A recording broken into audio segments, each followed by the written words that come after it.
Prime minister Modi حال ہی میں امریکہ کا وزٹ کرتے ہیں، جس میں ان کی ملاقات پریزیڈنٹ ٹرمپ کے ساتھ ہوتی ہے۔ بڑے امپورٹنٹ ایگریمنٹ سائن کیے جاتے ہیں، اسپیشلی دونوں ممالک ڈیسائیڈ کرتے ہیں کہ وہ اپنا کا جو ٹریڈ کا والیوم ہے ٹریڈ کا، وہ $500 بلین تک لے کے جائیں گے۔ امپورٹڈ ڈیفینس ڈیلز بھی سائن ہوئی، بلکہ امریکہ اب انڈیا کو دی موسٹ ایڈوانسڈ جو فائٹر جیٹ ہے امریکہ کا F-35، وہ انڈیا کو پرووائڈ کرے گا۔ اس کے بعد جو سب سے اہم چیز دونوں کا وہ تھا جوائنٹ سٹیٹمنٹ، جس میں پاکستان کو مینشن کر کے کہا جاتا ہے کہ پاکستان جو اپنی ٹیریٹری ہے وہ سرحد پار دہشت گردی کے لیے استعمال نہیں ہونے دے گا۔ اور اسی طرح پاکستان سے مطالبہ کیا جاتا ہے کہ جو ممبئی اور پٹھان کوٹ جو حملہ تھا، جو اس کے ملزمان تھے، ان کو پاکستان انصاف کے کٹہرے میں لے کے آئے۔ اس جوائنٹ سٹیٹمنٹ سے پاکستان کی امریکہ کے لیے اور اسپیشلی پریزیڈنٹ ٹرمپ ایڈمنسٹریشن کے لیے پاکستان کی جو ویلیو ہے یا امپورٹنس ہے وہ ریفلیکٹ ہو رہی ہے۔ اور دوسری طرف ہمارا دفتر خارجہ اس جو مطالبہ ہے اس کو مسترد کرتے ہوئے یا اس کو کرٹیسائز کرتے ہوئے کہتا ہے کہ انڈیا میں جو مسلمانوں کے ساتھ ہو رہا ہے جو مودی کا رویہ کشمیریوں کے ساتھ یا اقلیتوں کے ساتھ ہے، اس کو دنیا کو بتانے کی کوشش کر رہا ہے ہمارا دفتر خارجہ۔ اور میرے خیال سے کیا دنیا کو علم نہیں کہ انڈیا میں کیا ہو رہا ہے، بلکہ میں کہوں گا کہ امریکہ کو پاکستان سے زیادہ علم ہے کہ انڈیا میں کیا ہو رہا ہے۔ مگر جو انٹرنیشنل پولیٹکس ہے، اس میں انٹرنیشنل ریلیشنز میں جو مورالٹی ہے اس کی کوئی جگہ نہیں ہے۔ اس پہ نکولو میکاویلی کہتے ہیں کہ پولیٹکس ہیو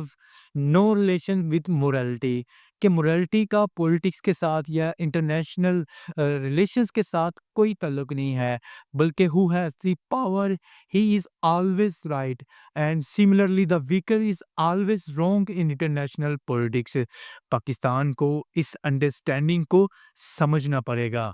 نیشنل سسٹم پہ چلتا ہی مائٹ اور رائٹ کے قانون پر ہے، اور آج انڈیا دنیا کی 5ویں بڑی اکانومی بن چکا ہوا ہے، بلکہ جو اس کی اکنامک مارکیٹ ہے وہ ایسٹ اور ویسٹ کو ایکولی اٹریکٹ بھی کر رہی ہے۔ اور جو انڈیا بلکہ جو ملٹی نیشنل پلیٹ فارمز ہے،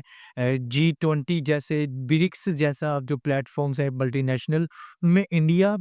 لیڈنگ رول پلے کرتا ہوا ہمیں نظر آ رہا ہے۔ بلکہ میں کو کہوں گا کہ پاکستان میں آج بھی فیصلہ سازوں کا جو فیورٹ سلوگن ہے وہ یہی ہے کہ انڈیا کے سامنے ہم کبھی نہیں جھکیں گے۔ حالانکہ آج ہم ساری دنیا کے سامنے جھک کر بھیک مانگتے ہوئے نظر آ رہے ہیں۔ اگر چائنا، IMF، ورلڈ بینک یا عرب ورلڈ ہماری امداد نہ کرے یا ہمیں قرضہ نہ دے تو پاکستان ایک دن بھی اپنے سر پر زندگی نہیں گزار سکتا۔ اس کی میرے خیال سے جو سب سے بڑی وجہ ہے وہ ہے کہ ایک وقت ایسا تھا جب انڈیا اپنے ملک میں IT یونیورسٹیز کو بنا رہا تھا یا انسٹیٹیوشنل یا اکنامک ریفارمز کو انٹروڈیوس کروا رہا تھا، وہ اپنے ملک میں امبانی، ٹاٹا، برلا اور اڈانی جیسے بزنس مین کو پروموٹ کر رہا تھا۔ اسی دور میں، اسی اثناء میں پاکستان میں بارڈر ایریاز میں جہادی کیمپ کو کھڑا کیا جا رہا تھا، بلکہ ایک وقت تو ایسا آ چکا تھا کہ ہم طالبان کے ذریعے اس پورے ریجن میں اپنا پرچم لہرانا چاہتے تھے، بلکہ ہماری اسٹیٹ کی ریسورسز، انرجیز اور اسٹیٹ کی مشینری تو ہماری اپنی ہی حکومتوں کو ڈسٹیبلائز کرنے میں ہمیں کھپت ہوتی نظر آتی ہیں۔ ہماری جو اسٹیٹ ہے وہ تو پارٹیوں کو توڑنے یا پارٹیوں کو بنانے میں یا ہمارے اپنے جو پولیٹیکل لیڈرشپ ہے اس کو اینٹی اسٹیٹ کے طور پر پورٹریٹ کرنے میں ہمیں مصروف نظر آتی ہے، ہماری اپنی اسٹیٹ۔ اور دوسری طرف آج اس کا جو نتیجہ ہے ہمارے سامنے آ چکا ہوا ہے، جہاں پر انڈیا پوری دنیا میں ملٹی نیشنل جو کمپنیز ہیں ان کے CEOs کو ایکسپورٹ کر رہا ہے۔ انڈیا کے جو انڈین نیشنلز ہیں آج ملٹی نیشنل کمپنیز میں جا کے بیٹھے ہوئے ہیں، اور اسی طرح پاکستان آج دنیا میں بیکاریوں کو ایکسپورٹ کرنے کا سب سے بڑا ملک بن چکا ہے۔ ہمارے دوست ممالک ہمارے آگے ہاتھ جوڑتے ہوئے نظر آ رہے ہیں کہ آپ اپنے بیکاریوں کو ہمارے ملک بھیجنا چھوڑ دیں، مگر افسوس کے ساتھ ہم آج بھی فول پیراڈائز میں زندگی گزار رہے ہیں، بلکہ اسی فول پیراڈائز کی وجہ سے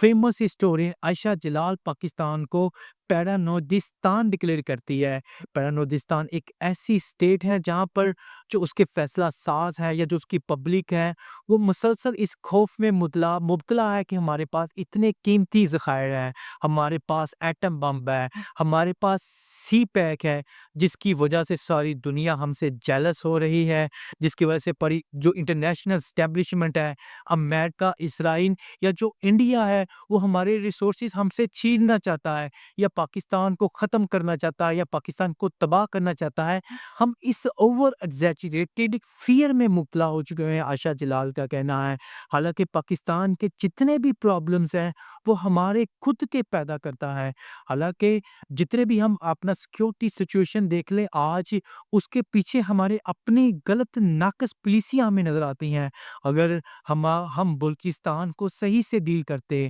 یا ہم اکبر بھٹی کو نہ مارتے، یا ہم لال مسجد کا آپریشن جو مشرف نے اپنے آپی طاقت کے مظاہرے کے لیے کیا، اگر ہم وہ نہ کرتے تو آج پاکستان میں سیکیورٹی سچویشن ایسا نہ ہوتی۔ اگر ہم آج اپنے ملٹری جو ہمارے لیڈس ہیں، اگر ہم ان سے ٹیکس لے لیں یا اپنی اشرافیہ کو اپنے رول آف لا کا پابند کر دیں، تو پاکستان کی اکانومی تو کیوں نہ ریوائیو ہو، یا پاکستان میں ہم تو کرپشن کو کنٹرول کر لیں تو کیوں نہ ہم اپنے پیروں پہ کھڑے نہیں ہو سکتے۔ مگر ہم تو اپنے جتنے مسائل ہیں ان سب کا جو ذمہ ہے امریکہ، انڈیا یا اسرائیل کے اوپر ڈالنے کو تیار بیٹھے ہوتے ہیں۔ ہم خود آج ذمہ داری لینے کو تیار نہیں ہے، بلکہ یہ جو پاکستان کے فیصلہ ساز ہیں یا جن کے پاس پاکستان میں حقیقی طاقت ہے، ان کو اس چیز کو ریلائز کر لینا چاہیے کہ جو 21st سینچری ہے وہ ٹینک، بلٹ اور گن کی سینچری نہیں ہے۔ It is the century of technological advancement,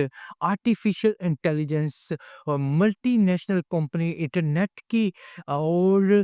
different جو اکنامک انٹیگریشن ہے ریجنلی، یہ اس کی سینچری ہے۔ یوول نو ہرارے جو فیمس سوشیالوجسٹ ہیں، ان کا کہنا ہے کہ China, Germany, South Korea, Japan, انہوں نے جتنی بھی ترقی کی ہے وہ without firing a single bullet. آج کی جو بھی اسٹیٹ ترقی کر رہی ہیں، چائنا ماڈل جیسے، انہوں نے جتنی بھی پروگریس کی ہے وہ وار سے بچ کر کی ہے۔ So Pakistan should have to learn lesson from history, اور اس چیزوں سے سبق سیکھنے کے بعد ہمیں اپنے ہیومن ڈیولپمنٹ پر فوکس کرنا چاہیے۔ ہمیں اپنے انٹرنل آرڈرز پر، یا پاکستان میں جو انسٹیٹیوشنل اس وقت کرائسس نظر آ رہا ہے، یا پولیٹیکل انسٹیبلٹی نظر آ رہی ہے، یا جو اکنامک کرائسس ہے، اس کو خود اپنے رسپانسبلٹی لے کے بجائے اس کے کہ جو ہم دیکھیں کہ آئی ایم ایف آ کے ہماری مدد کرے یا عرب ورلڈ آ کے اپنی مدد کرے، ہمیں اپنی کیپیسٹی کو بلڈ اپ کرنا چاہیے،